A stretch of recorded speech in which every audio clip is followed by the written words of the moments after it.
श्री हरि बोलो ग्रंथराज श्रीमद्भगवद गीता जी की जय। श्री परमात्मने नमः। गीता सुगीता कर्तव्या किमन्यः शास्त्र विस्तरः या स्वयं पद्मनाभस्य मुख पद्माद्विन्यसृता। अथ ध्यानम्। शांताकारं भुजगशयन पद्मनाभ सुरेशं विश्व आधारं गगन सदृशं मेघवर्ण शुभांगम लक्ष्मीकांतं कमल नयन योगिभिः ध्यान गम्यं वंदे विष्णुं भवभयहरं सर्वलोकैकनाथम्। यं ब्रह्मा वरुणेन्द्र रुद्रमृतः स्तुन्वन्ति दिव्यस्तवैर्वेदैः साङ्गपदक्रमोपनिषदः गायन्ति यं सामगाः। ध्यान अवस्थित तद्गतेन मनसा पश्यन्ति यं योगिनो यस्यान्तं न विदुः सुर असुरगणा देवाय तस्मै नमः। वसुदेव सुतं देवं कंस चाणूरमर्दनम् देवकी परमानंदम कृष्णं वंदे जगद्गुरुम्।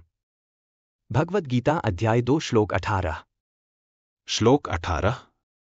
अंतवंत इमे देहा नित्यस्योक्ता शरीरिण अनाशिनो प्रमेयस्य तस्माद्युध्यस्व भारत।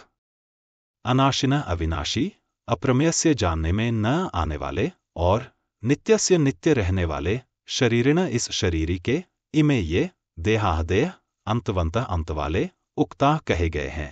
तस्मात् इसलिए भारत है अर्जुन तुम युध्यस्व युद्ध करो।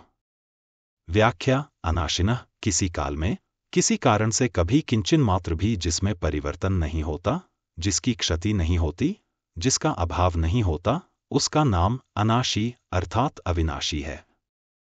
अप्रमेयस्य जो प्रमाण का विषय नहीं है अर्थात जो अंतःकरण और इंद्रियों का विषय नहीं है उसको अप्रमेय कहते हैं।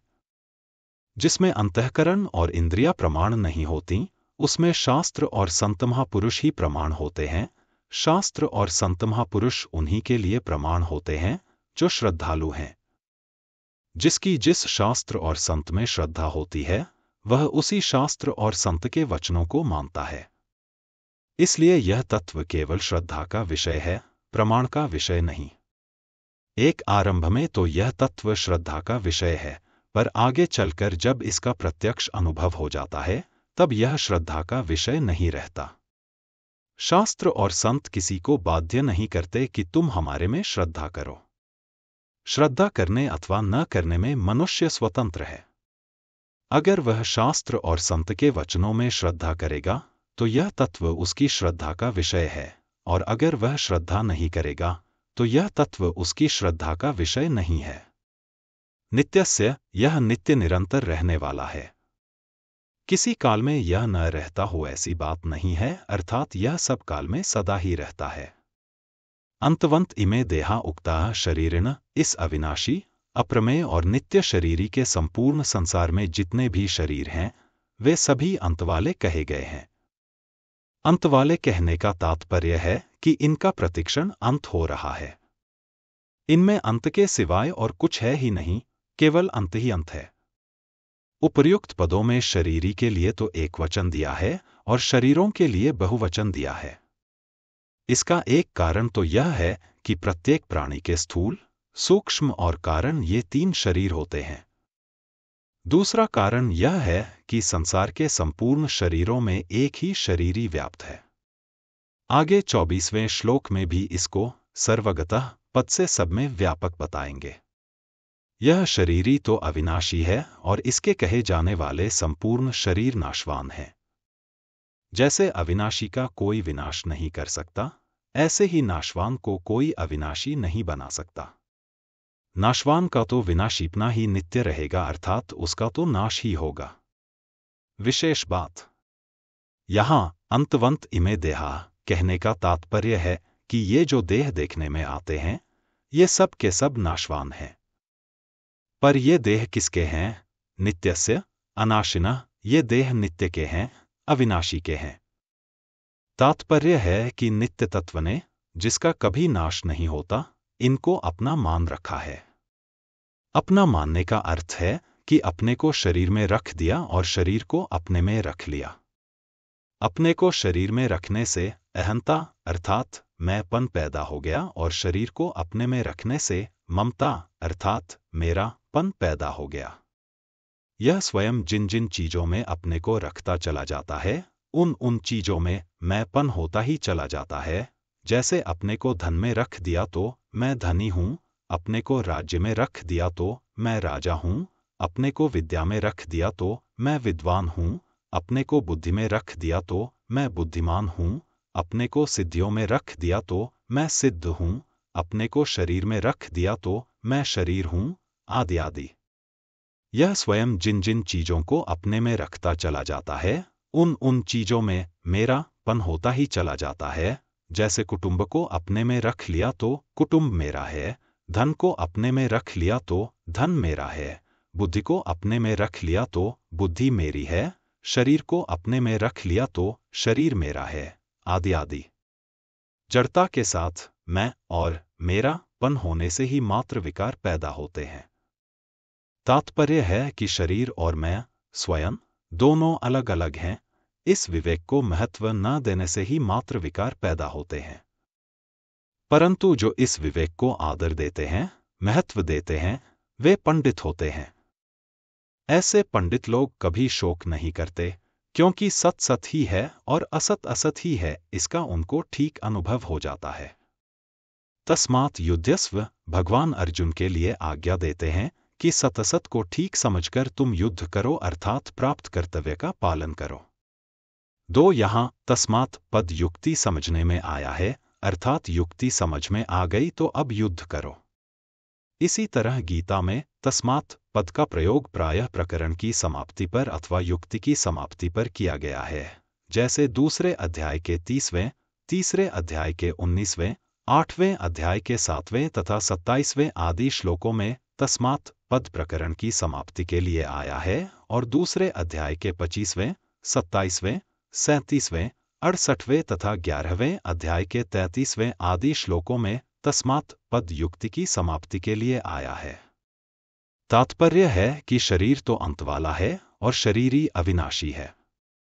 इन दोनों शरीरी की दृष्टि से शोक बन ही नहीं सकता। अतः शोक का त्याग करके युद्ध करो। विशेष बात, यहाँ 17वें और 18वें इन दोनों श्लोकों में विशेषता से सत तत्व का ही विवेचन हुआ है। कारण कि इस पूरे प्रकरण में भगवान का लक्ष्य सत का बोध कराने में ही है। सत का बोध हो जाने से असत की निवृत्ति स्वतः हो जाती है। फिर किसी प्रकार का किंचन मात्र भी संदेह नहीं रहता। इस प्रकार सत का अनुभव करके निसंदिग्ध होकर कर्तव्य का पालन करना चाहिए। इस विवेचन से यह बात सिद्ध होती है कि सांख्य योग एवं कर्म योग में किसी विशेष वर्ण और आश्रम की आवश्यकता नहीं है। अपने कल्याण के लिए चाहे सांख्य योग का अनुष्ठान करे, चाहे कर्म योग का अनुष्ठान करे, इसमें मनुष्य की पूर्ण स्वतंत्रता है। परंतु व्यावहारिक काम करने में वर्ण और आश्रम के अनुसार शास्त्रीय विधान की परम आवश्यकता है। तभी तो यहाँ सांख्य योग के अनुसार सतसत का विवेचन करते हुए भगवान युद्ध करने की अर्थात कर्तव्य कर्म करने की आज्ञा देते हैं। आगे 13वें अध्याय में जहाँ ज्ञान के साधनों का वर्णन किया गया है, वहाँ भी असक्तिरन्भिष्वंगः पुत्रदार गृहादिषु 13:9 कहकर पुत्र, स्त्री, घर आदि की आसक्ति का निषेध किया है। अगर सन्यासी ही सांख्य योग के अधिकारी होते तो पुत्र, स्त्री, घर आदि में आसक्तिरहित होने के लिए कहने की आवश्यकता ही नहीं थी, क्योंकि सन्यासी के पुत्र स्त्री आदि होते ही नहीं। इस तरह गीता पर विचार करने से सांख्य योग एवं कर्म योग दोनों परमात्म प्राप्ति के स्वतंत्र साधन सिद्ध हो जाते हैं। ये किसी वर्ण और आश्रम पर किंचन मात्र भी अवलंबित नहीं है। परिशिष्ट भाव, भगवान ने अपने उपदेश के आरंभ में गतासून, मृत और अगतासून, जीवित, दोनों प्राणियों को अशोच्य बताया। फिर 12वें 13वें श्लोकों में गतासून को अशोच्य बताने के लिए सत, नित्य का वर्णन किया और 14वें 15वें श्लोकों में अगतासून को अशोच्य बताने के लिए असत, अनित्य का वर्णन किया। फिर सत और असत दोनों का वर्णन 16वें श्लोक में किया। इसके बाद सत के भाव और असत के अभाव का विवेचन मुख्य रूप से 17वें 18वें श्लोकों में करके एक प्रकरण पूरा करते हैं। यद्यपि भाव, होनापन आत्मा का ही है, शरीर का नहीं, तथापि मनुष्य से भूल यह होती है कि वह पहले शरीर को देखकर फिर उसमें आत्मा को देखता है, पहले आकृति को देखकर फिर भाव को देखता है। ऊपर लगाई हुई पॉलिश कब तक टिकेगी? साधक को विचार करना चाहिए कि आत्मा पहले थी या शरीर पहले था। विचार करने पर सिद्ध होता है कि आत्मा पहले है, शरीर पीछे है, भाव पहले है, आकृति पीछे है। इसलिए साधक की दृष्टि पहले भावरूप आत्मा या स्वयं की तरफ जानी चाहिए, शरीर की तरफ नहीं।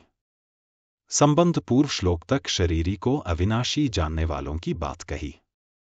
अब उसी बात को अन्वय और व्यतिरेक रीति से दृढ़ करने के लिए जो शरीरी को अविनाशी नहीं जानते, उनकी बात आगे के श्लोक में कहते हैं। ऐसी ही और वीडियो के लिए हमसे जुड़े रहिए और आपका आशीर्वाद और सहयोग बनाए रखें। अगर हमारा प्रयास आपको पसंद आया तो चैनल को सब्सक्राइब करें और अपने स्नेहीजनों को भी शेयर करें। बोलो ग्रंथराज श्रीमद्भगवद्गीता जी की जय। जय श्री कृष्ण।